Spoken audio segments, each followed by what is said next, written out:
नमस्कार, welcome to इन्वेस्टो के studies. आज हम देखेंगे करेंसी डेरिवेटिव्स का सेट नंबर 24। चलो स्टार्ट करते हैं। क्वेश्चन नंबर 1 ये है कि the value of currency option can be quoted as, नहीं, intrinsic value plus time value होता है। इंट्रिंसिक ऑप्शन वैल्यू इक्वल होता है intrinsic value plus time value, ये जाएगा फॉल्स। क्वेश्चन नंबर 2 है कि Mister Alok believes interest rate in India will rise while US rate remain fail. अच्छा, यूएस में जो है रेट फ्लैट रहने वाले हैं और इंडिया का जो है बढ़ने वाला है। तो इसमें क्या होगा, यूएसडी आईएनआर जो है, इंडिया का इंटरेस्ट रेट जब बढ़ेगा तो ये थोड़ा सा डेप्रिसिएट होगा, क्योंकि आईएनआर बढ़ रहा होगा, क्योंकि यूएसडी जब फ्लैट है तो ये थोड़ा सा डेप्रिसिएट होगा। तो इसलिए हम यहाँ पे बनाएंगे शॉर्ट पोजिशन, लेकिन at the at the long time हम यूएसडी को लॉन्ग रखेंगे। तो आंसर हो जाएगा बी इसका। सेल करेंगे यूएसडी आना शॉर्ट रन और बाय करेंगे यूएसडी आना इन लॉन्ग में, क्योंकि आईएनआर तो अप्रिसिएट होने वाला है। यूएसडी फ्लैट है, आईएनआर अप्रिसिएट होना है, तो थोड़ा प्राइस चेंज तो आएगा ना नीचे कोई और। तो इसलिए हम यूएसडी को हम शॉर्ट करेंगे शॉर्ट रन में, और लॉन्ग टर्म में यूएसडी को हम बाय कर लेंगे। If Indian rate rise relative to US rate, interest rate parity suggests USD INR future premium will increase. तो यहाँ पे आप स्प्लिट ट्रेड बनाएंगे, सेल करेंगे नियर टर्म कॉन्ट्रैक्ट, बाय करेंगे फार टर्म कॉन्ट्रैक्ट। क्वेश्चन नंबर 3 है मिस्टर मोहित जी हैं जो सेल करें 10 lot of British pound INR 1 month future, जब प्राइस था ये स्क्वायर है 5 lot after a week when price was ये, कैलकुलेट प्रॉफिट और loss of the part of transaction that was squared off. ठीक हो गया। तो 1 मंथ फ्यूचर का है, प्राइस ये है आपका, सेल कर रहे, तो सेल किस में करेगा, सेलिंग प्राइस रहता है ये, मैंने आपको बताया ना, शुरू वाला रहेगा सेलिंग प्राइस, अगले वाले में उसके स्क्वायर ऑफ करेगा तो बाइंग प्राइस जो रहेगा इसका ये वाला 98.85। तो 99.60 में उसने सेल करा है और 98.85 में, यहाँ से प्रॉफिट तो हो गया ना उससे। उसका व्यू था नीचे की ओर की बाई मार्केट करेंसी नीचे की ओर जाएगी, तो उसने सेल करा।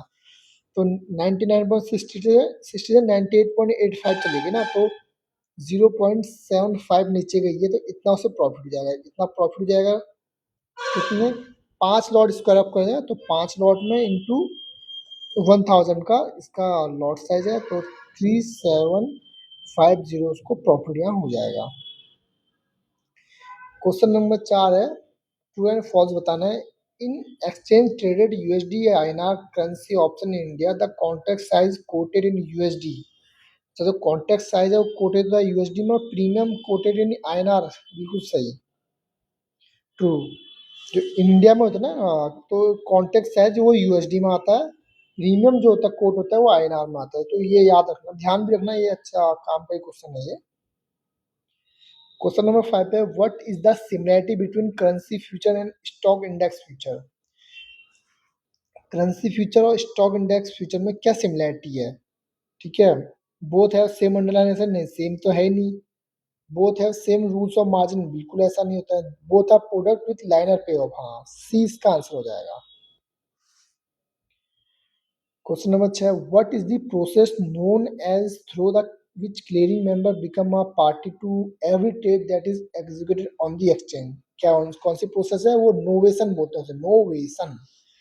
तो through novation the clearing corporation become the buyer to every seller and seller to every buyer, इस प्रोसेस को नोवेशन बोलते हैं।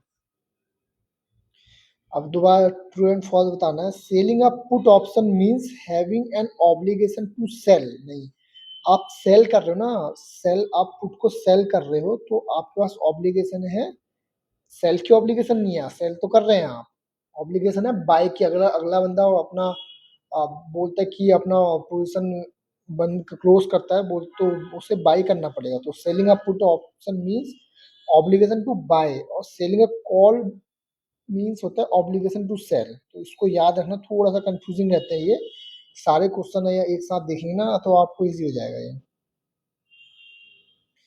क्वेश्चन नंबर 8 है, mister Reshma buy 20 lot of USD INR 1 month future at this end square off 5 lot इतने में, ठीक है। Bye करिए 6190 में, सेल करिए 6265 में, तो प्रॉफिट हो गया ना 6190 से बढ़ के 62.65 हो गया, तो कितना 0.75 बढ़ गया है, इतने का प्रॉफिट हो गया। यानी 5 लॉट में उन्होंने काम कराया, 1000 का हमारा लॉट साइज हो गया, तो 3750 का भी आंसर हो जाएगा, प्रॉफिट ऑफ 3750। क्वेश्चन नंबर 9 है, a currency future position at one maturity is hedge by an offsetting position at a different maturity, this is known. हम option sorry, a currency future position एक maturity में और अगला जो है different maturity में, जब दो मेच्योरिटी में काम चल रहा है, तो डिफरेंट मेच्योरिटी में काम चल रहा है, तो कैलेंडर स्प्रेड रहता है, ठीक है। ऑप्शन सी जो है calendar spread. Calendar spread involve buying and selling the same underlying contract but different maturity. Question number 10 है, miss Vijaya want to sell USD an 1 month future इतने में और एन एंटर लिमिट ऑर्डर चाहिए 83.40 में, वो limit order ला लेता है cell के लिए। मैंने क्या बताया था आपको, जब सेल कर रहे थे तो जो 83.40 ना, नहीं, जब आप बाई करते हैं तो आप सोचते हैं कि जैसे कोई स्टॉक्स या स्टॉक 100 में चल रहा है, तो बाई करते हैं तो आप सोचते हैं कि जितना सस्ता मिल जाए, तो 99, 98, 95, तो अब जितना नीचे हो सकता है उतना नीचे सेल करते हैं।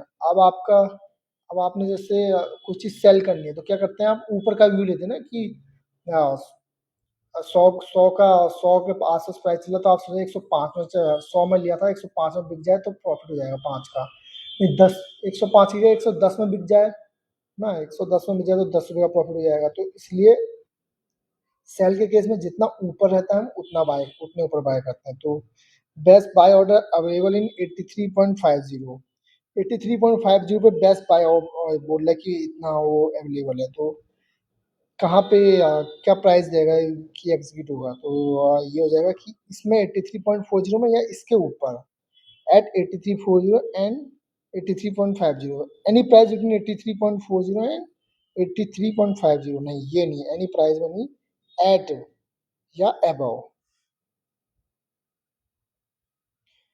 क्वेश्चन नंबर 4 है कि 1 ईयर इंटरेस्ट रेट यूएसए में 4 है, जापान में 0.5 है और यूएसडी स्पॉट रेट ये है, तो वन म्यूचुअल फ्यूचर रेट क्या होगा। हाँ, ये हायर और लोअर इसको आपने सॉल्व करने की जरूरत नहीं है, इसको यही करना है कि 95.65 का स्पॉट है, जो कॉल पुट पैरिटी का फॉर्मूला लगाता है उसमें प्लस होता है, जो इसका डिफरेंस है ना, तो इसमें ना कुछ वैल्यू प्लस ही होगी, तो ये रेट जो है ना, इसका जो स्पॉट रेट ना, तो फ्यूचर में ये ज़्यादा महंगा ही होगा ना, थोड़ा सा ऊपर ही होगा, तो ये हायर देन 95.65 इसका हो जाएगा आंसर।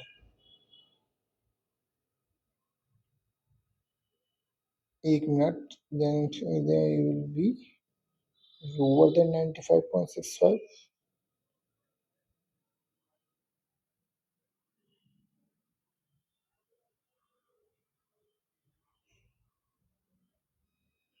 तो इसको एक बार देखूंगा मैं, इसको अभी करना मत, थोड़ा सा गलत लग रहा है मुझे, इसका हायर देन 95.65 होना चाहिए, हाँ, ये इसका आंसर होना चाहिए, ठीक है। इसको रिपीट करूंगा मैं दोबारा। क्वेश्चन नंबर 12 है, what are member of exchange called, क्या जो भी एक्सचेंज के मेंबर उन्हें क्या कहते हैं, ट्रेडिंग मेंबर बोलते हैं ना, तो ट्रेडिंग मेंबर हो जाएगा, या स्टॉक ब्रोकर या ट्रेडिंग मेंबर कहते हैं।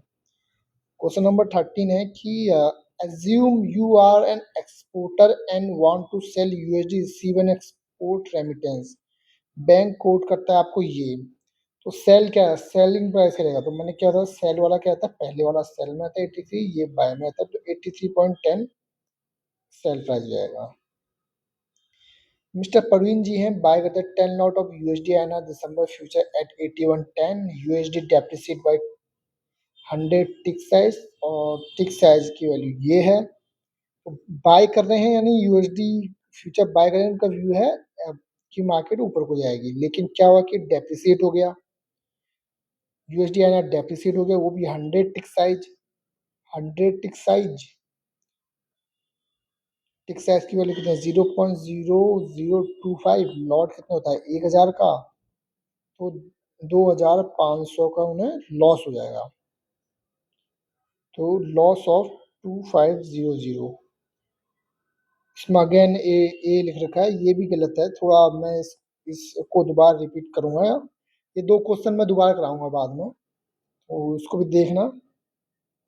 जो पीडीएफ मैं आपको प्रोवाइड करूँगा उसमें सही होऊँगा ये, लेकिन जो आप लेक्चर के थ्रू जो देख रहे हो उसको तो यहीं पे करेक्ट कर लेगा, जो पीडीएफ मैं दूँगा उसमें आपको सही मिलेंगे दोनों। क्वेश्चन नंबर 15 है, a trader believe British pound USD will move 1.20 to 1.3 month. ठीक हो गया। मतलब कि ट्रेडर बिलीव करता है कि यहाँ से वो गिर के 1.14 हो जाएगा 3 मंथ में, तो क्या पोजीशन उसने लेनी चाहिए? तो उसकी पोजीशन, पहली बात तो कि ब्रिटिश पाउंड गिरने वाला, तो ब्रिटिश पाउंड को उसमें सेल करना चाहिए। ठीक है। अब अगले को इसको सेल करना, तो अगले को बाय करोगे, तो यूएसडी आईएनआर को आप बाय करोगे। तो शॉर्ट जाएंगे हम ब्रिटिश पाउंड में और लॉन्ग जाएंगे यूएसडी आईएनआर में। सो देखना ये सेट भी इजी सेट था। बाकी अब मिलते हैं नेक्स्ट सेट में। तो so thank you to joining us.